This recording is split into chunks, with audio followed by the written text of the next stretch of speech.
A very warm hello to every Montportian. I hope you all are fit and fine at home and doing your studies well. In previous video, we have discussed Alone on an Island first part. In first part, we know that how Robinson Crusoe got stuck onto an unknown island and what are the problems which were faced by him. In today's video, we are going to discuss the second part. So take out your book at page number 85, last paragraph. Now he went onto the ship. We had several yards of rope, 2 or 3 planks of wood, and a spare topmast, and 2 in the ship. I threw as many of them overboard as I could manage. Now, what he did there, that he took all those necessary items like ropes, wooden planks, and everything, and he tried to manage as many as useful things on the board, overboard. I could manage each one with a rope so that they might not drift away. Then I went down the ship's side. I pulled them to me and I tied 4 of them together as both ends in the form of a raft. Now, what he did, he just tied all those necessary articles, wooden planks, and everything with the rope.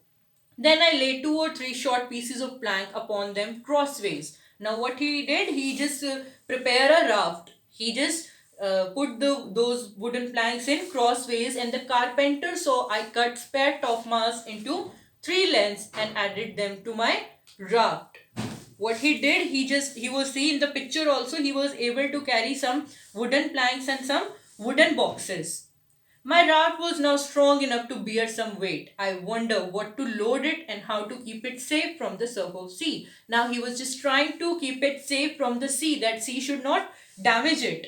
At first I laid all the planks or boards that I could get upon. Now firstly he just carried those planks, he just put those planks on which he could stand upon. Then I got 3 of them Siemens empty chest. Empty chest were there means wooden boxes, and lower down on the raft. See in this picture, wooden boxes are there.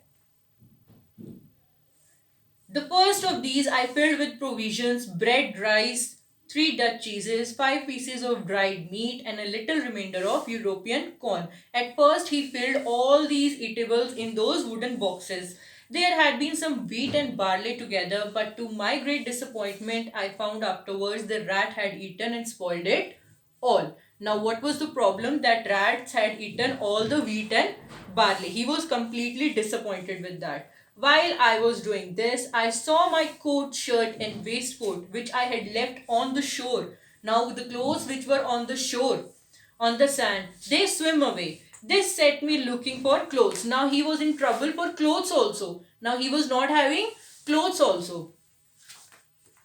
I found enough, but no more than I wanted for present use. I had other things I needed more. Now, other things were there which he needed more. First, tools to work with on shore. Now, the main requirement for him was tools because he had to prepare a raft so that he could leave that island. And it was after a long search I found a carpenter chest. After searching a lot, he found a carpenter chest, a toolbox. It was indeed very useful price to me and much more valuable than a ship of gold. Now, at that particular time, tools were more important than gold, he said.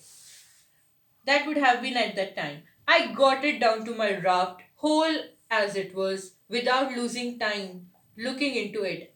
For I knew in general what it contained. Now he knew what it contained. My next care for some arms and ammunition. Now at unknown island, he needs some arms and ammunition. With much search, I found and got them to my raft. With much search, after searching a lot, he got some and he got them onto raft.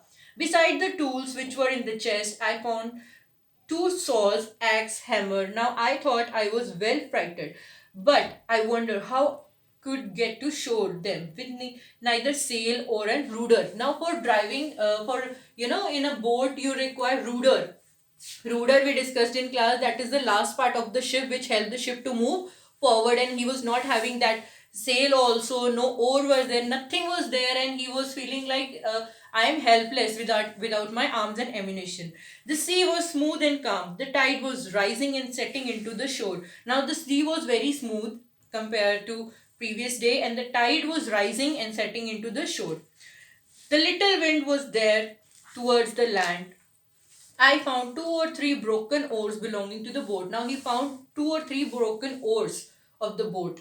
With this cargo, I put to sea. With all these material, he went into the sea for a mile. So my raft went very well. He was a good sailor, so his raft went really well to great extent. A little opening of the land appeared. Now he saw a new land before me. I guided my raft as well as I could. Now he was, with very patience and with very, alertness, he was moving to keep in the middle of the stream. Sailing, I found myself in the mouth of the little river with the land on both the sides. Now, after after sailing through a mile away, he found a land on both sides and he was in the river.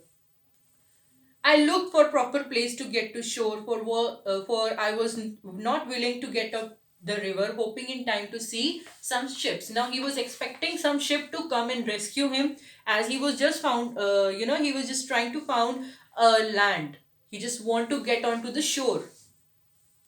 Therefore, I wanted to place myself as near the coast I could. Now he was able to, get a land. So this was the story how Robinson Crusoe begins a new life on an island. He builds a house there, he grows food there, also find friends there. He spent 28 years on that island before being rescued. So this is a real life story. Just Google it. Go on YouTube channels for more better and more detailed understanding that how he survived there, how he built a house there. So in this story, we come to know how Robinson Crusoe stuck onto the island, because at that times no maps were there, no locations were there. Once you are lost, it was very difficult for you to come back onto your land. Today we have good technology. We can set the locations. We can find the locations. But at that time, for a single person coming back to the land is very difficult. So how he spent his 28 years on an unknown island, building his house there, growing food there, and he survived there before getting being rescued. So this was a wonderful chapter. I hope you all are clear with these concepts. If you have any problem, if you have any doubt, you can talk to me. Thank you.